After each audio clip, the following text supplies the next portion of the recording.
ಅಮ್ಮ ಹೇಳ್ರಿ, ನಿಮ್ಮ ಮನೆಯವರು ಕೊಲೆಯಾಗಿ 1 ವರ್ಷ ಆಯಿತು. ಕಳೆದ 1 ವರ್ಷದಿಂದ ದುಃಖದಲ್ಲೇ ಇದ್ದೀರಿ.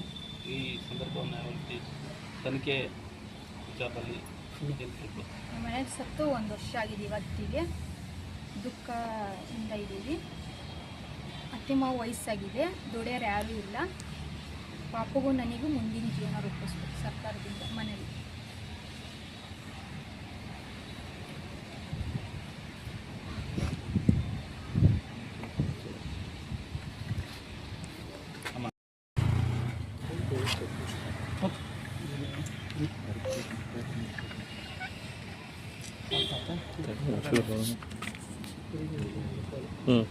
ಅಮ್ಮ ಹೇಳ್ರಿ, ನಿಮ್ಮ ಮನೆಯವರು ಕೊಲೆಯಾಗಿ 1 ವರ್ಷ ಆಯಿತು.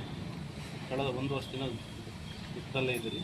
ಈ ಸಂದರ್ಭವನ್ನು ಯಾವ ರೀತಿ ತನಿಖೆ ವಿಚಾರದಲ್ಲಿ ನಮ್ಮ ಮನೆಗೆ ಸತ್ತು 1 ವರ್ಷ ಆಗಿದೆ. ಇವತ್ತಿಗೆ ದುಃಖದಿಂದ ಇದ್ದೀವಿ. ಅತ್ತೆ ಮಾವು ವಯಸ್ಸಾಗಿದೆ, ದುಡಿಯೋರು ಯಾರೂ ಇಲ್ಲ.